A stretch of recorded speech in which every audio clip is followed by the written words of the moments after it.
Friends நம்ம readymade idli மாவு பாருங்களா எந்த அளவுக்கு நல்லா வெந்து வந்திருக்கு பாருங்கள் இட்லி பார்க்கவே எந்த அளவுக்கு நல்லா சாஃப்டாக பஞ்சு போல் இருக்குது பார்த்தீங்களா எடுக்கிறதுக்கும் அந்த அளவுக்கு ரொம்ப ஈஸியாக வரும் நம்ம துணி எதுவும் சேர்க்கட்டாலும் அந்த அளவுக்கு எடுக்கிறதுக்கு ரொம்ப ஈஸியாக வரும் இங்கே பாருங்கள் எல்லாருமே இந்த இட்லியை நீங்கள் எடுத்து அப்படியே தான் காட்டினீங்க இந்த மாதிரி புட்டு காட்டலாம் அப்படின்னு சொன்னீங்க இங்கே பாருங்கள் எந்த அளவுக்கு நல்லா சாஃப்டாக இருக்குது பார்த்தீங்களா இங்கே பாருங்கள் அந்த அளவுக்கு நல்லா சாஃப்டாக இருக்கும் டேஸ்ட்டும் அந்தளவுக்கு நல்லா சூப்பராக இருக்கும் நம்ம 1 கிலோ வச்சு ரெடிமேட் இட்லி மாவு தான் செய்ய போகிறோம் நான் 10 கிலோ வச்சு போட்ட வீடியோ எல்லாருமே 2 லட்சம் பேர் பார்த்துட்டு எல்லாமே கமெண்ட் பண்ண ஒரே வார்த்தை 1 கிலோவில் செய்யுங்க சிஸ்டர் அப்படின்னு மட்டும்தான் கேட்டிருந்தாங்க.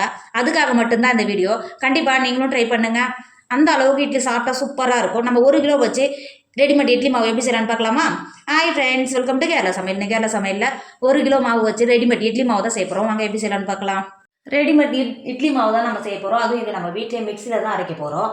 இங்கே பாருங்கள், எனக்கு ரெடிமேட் இட்லி மாவுன்னு சொல்லிட்டு ஒரு 10 கிலோ நான் வீடியோ போட்டிருந்தேன். அது 1 மில்லியன் வியூஸ் போச்சு. எல்லாருமே கமெண்ட் பண்ண ஒரே இது 1 கிலோவுக்கு சொல்லுங்கள் சிஸ்டர், நாங்கள் 3 பேர் தான் இருக்கிறோம், 1 கிலோவுக்கு சொல்லுங்கள் அப்படின்னு மட்டும்தான் கேட்டிருந்தாங்க. அதுக்காக சொல்கிறேன், நான் 1 கிலோ இட்லி அரிசி எடுத்திருக்கேன். அதுவும் பாருங்கள் நல்லா எந்த அளவுக்கு நல்லா குண்டு குண்டா முத்து முத்தாக இருக்குது பார்த்தீங்களா. எல்லாருமே அதில் கேட்டது நான் ரேஷன் அரிசி யூஸ் பண்ணலாமான்னு கேட்டிருந்தீங்க. ரேஷன் அரிசி நீங்கள் யூஸ் பண்ணிங்கன்னா ஒரு 3 மணி நேரம் இட்லியை வேவிச்சு ஹாட் பாக்ஸில் போட்டு மூடி வச்சுருந்தாலும் ஹார்டாகிடும். இட்லி அரிசினா அது மாதிரி ஹார்ட் ஆகாது. அதனால தான் இட்லி அரிசி யூஸ் பண்ணுங்கன்னு சொல்கிறேன். 1 கிலோ இட்லி அரிசிக்கு 1/4 கிலோ உளுந்து எடுத்திருக்கேன். இங்கே பாருங்கள், உளுந்தும் நல்லா குண்டு குண்டாக இருக்குது பார்த்தீங்களா. உளுந்தும் நீங்கள் கேட்ட ஒரே விஷயம், சிஸ்டர் நான் கருப்பு உளுந்து யூஸ் பண்ணலாமா அப்படின்னு. கருப்பு உளுந்து நீங்கள் யூஸ் பண்ணலாம். ஊற வச்சு தோல் நீக்கிட்டு காய வச்சு யூஸ் பண்ணாதீங்க. உளுந்தை ஒரு 2 நாளைக்கு முன்னாடியே எண்ணெய் தேய்ச்சி வெயிலில் ஒரு 2 நாள் காய போட்டிங்கன்னா அதுக்கப்புறம் உங்கள் வீட்டில் இருக்கிற ஏதாவது ஒரு பொருளை வச்சு தேய்ச்சிங்கன்னா போதும். சிமெண்ட்டு தர அது மாதிரி இருக்கிற இடத்துல தேய்ச்சிங்கன்னா போதும். அது உளுந்துல தோலெல்லாம் நீங்கள் வந்துடும். அதுக்கப்புறம் நீங்கள் அலசிட்டு அதை காய போட்டு நீங்கள் யூஸ் பண்ணலாம். ஊற வச்சு தோல் நீக்கிட்டு யூஸ் பண்ணாதீங்க, அந்த அளவுக்கு நல்லா இருக்காது. நம்ம ரெடிமேட் செய்கிறதுனால அந்த அளவுக்கு நல்லா இருக்காது. அதனால தான் சொல்கிறேன். நல்ல உளுந்து நீங்கள் தாராளமாக யூஸ் பண்ணலாம்.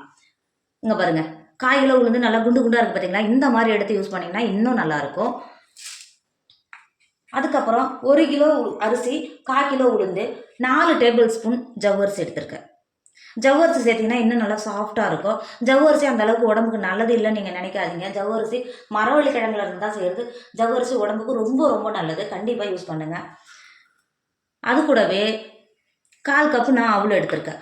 அவலும் உளுந்தும் ஒரே அளவு தான் எடுத்திருக்கேன். ஃபஸ்ட்டு நம்ம எடுத்து வச்சுருக்கிற அரிசியில் தண்ணி சேர்த்துக்கோங்க.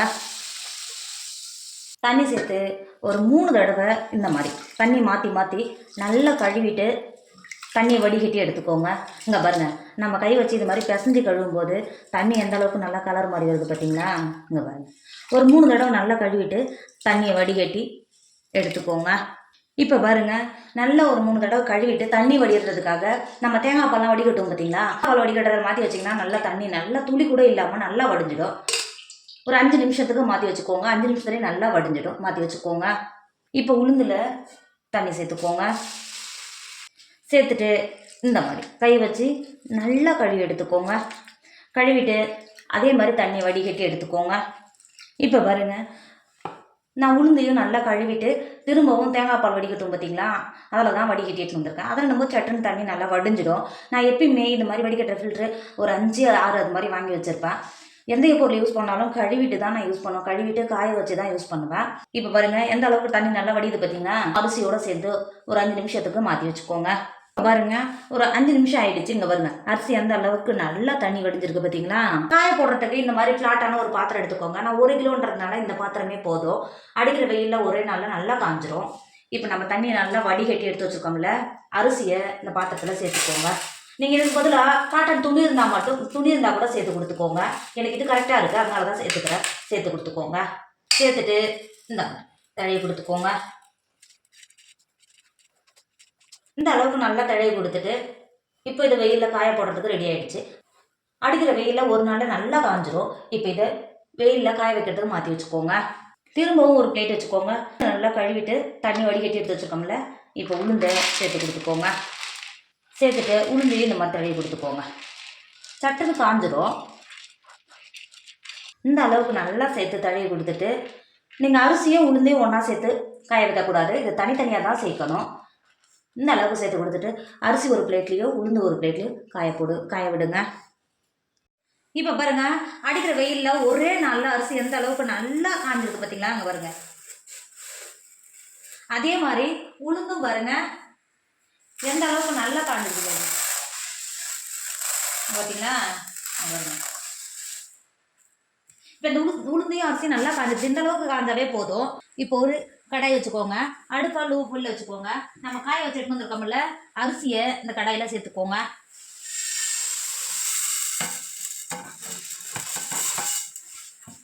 சேர்த்துட்டு ஒரு 10 நிமிஷத்துக்கு லோ ஃபில்ல லேசாக அரிசி எப்படி தொட்டும் போது சூடாக இருக்கணும், அந்த அளவுக்கு மட்டும் வறுத்துக்கோங்க.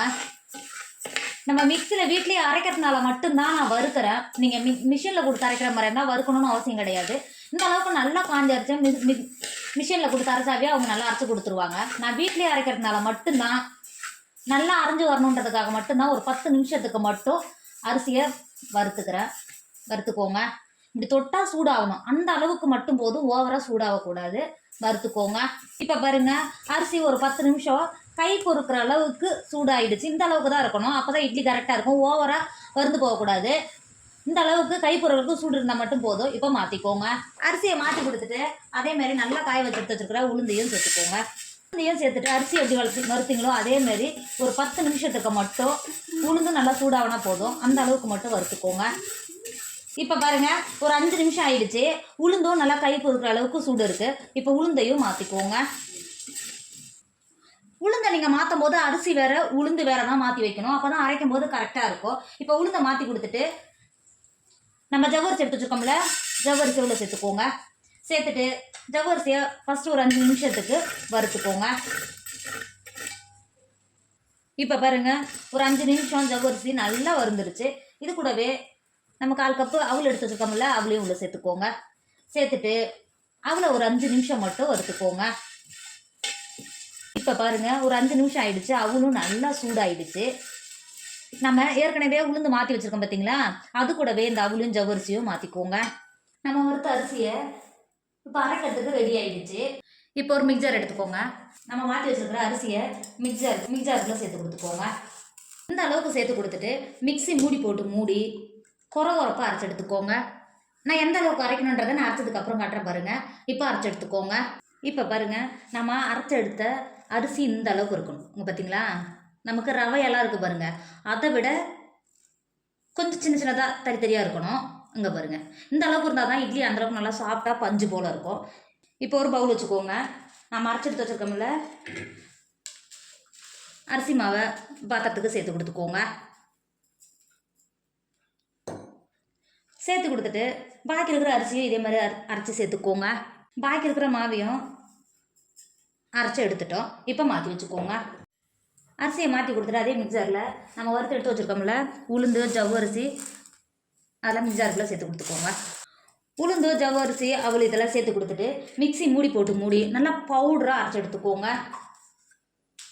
இப்போ பாருங்கள் நம்ம உளுந்து அவள் ஜவ்வரிசி எல்லாம் அரைச்சி எடுத்தது இந்த அளவுக்கு நல்லா பவுடராக இருக்கணும். இங்கே பாருங்கள் எந்த அளவுக்கு நல்லா பவுடராக இருந்தது பார்த்தீங்களா, இந்த அளவுக்கு இருக்கணும். அரிசி மாவு மாற்றி வச்சுருக்கோம்ல, அரிசி மாவு கூடவே நம்ம அரைச்ச ஜவ்வரிசி உளுந்து மாவும் சேர்த்து கொடுத்துக்கோங்க. நான் 1 கிலோ மாவும் தான் கலந்து வைக்க போகிறேன். இது 1 கிலோ அரிசியும் 1/4 கிலோ உளுந்து இதெல்லாம் சேர்த்ததுனால இது நமக்கு வந்து 1.5 கிலோ மாவு இருக்குது. நான் 1.5 கிலோ மாவு வந்து அப்படியே தான் ஊற வைக்க போகிறேன். அது கூட ஒரு 2 டேபிள் ஸ்பூன் உப்பு சேர்த்துக்கோங்க. நான் கல் உப்பு சேர்த்துக்கிறேன். சேர்த்துட்டு நம்ம சேர்த்த அரிசி மாவும் உளுந்து மாவும் இந்த மாதிரி நல்லா கலந்து கொடுத்துக்கோங்க.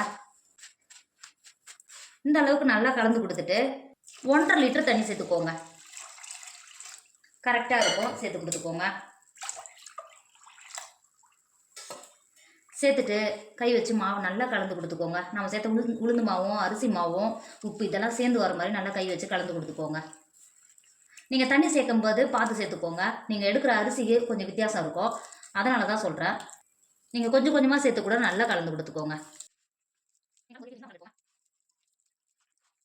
இப்போ பாருங்கள் நம்ம இட்லி மாவுக்கு குழைச்செடுக்கும் போது இந்த அளவுக்கு தான் இருக்கணும். ரொம்ப லூஸாகவும் இருக்கக்கூடாது, ரொம்ப கெட்டியாகவும் இருக்கக்கூடாது. மாவு நல்லா ஊறி வரும்போது இந்த அளவுக்கு லூஸாக இருந்தால் மட்டும்தான் நல்லா ஊறி வரும். இங்கே பாருங்கள் இந்த அளவுக்கு நல்லா கலந்து கொடுத்துட்டு மூடி ஒரு 8 மணி நேரம் மாற்றி வச்சுக்கோங்க. நான் ஓவர் நைட் வைக்க போகிறேன்.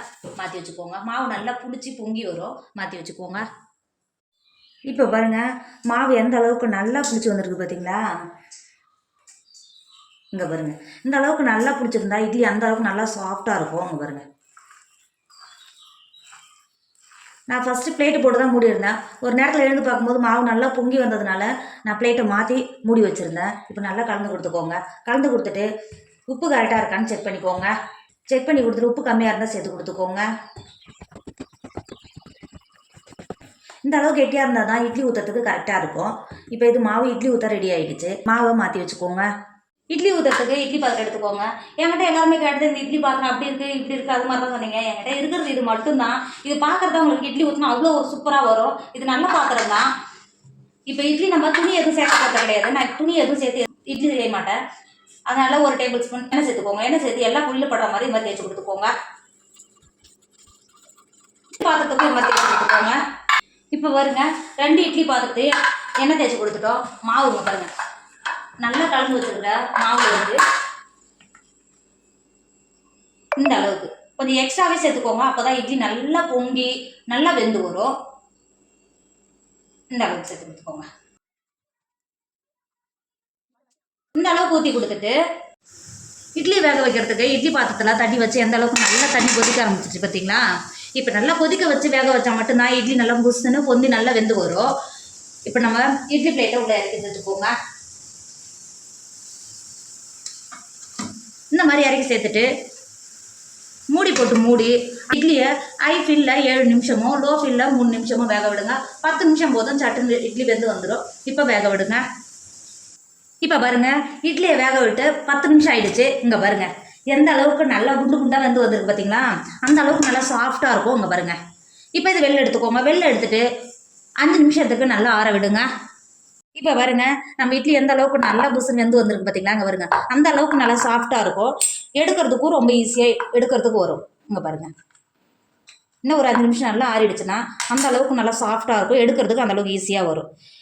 நீங்கள் இது இங்கே பாருங்கள் எந்த அளவுக்கு நல்லா சாஃப்டாக இவ்வளோ ஒரு சூப்பராக இருக்குது பார்த்தீங்களா? கண்டிப்பாக நீங்கள் இட்லி இது மாதிரி ட்ரை பண்ணுங்கள். என்னோட வீடியோ உங்களுக்கு பிடிச்சிருந்தா உங்கள் ஃப்ரெண்டு உங்கள் ஃபேமிலிக்கு ஷேர் பண்ணுங்கள். மறக்காமல் கேரளா சமையல் சப்ஸ்கிரைப் பண்ணிக்கோங்க. தேங்க்யூ.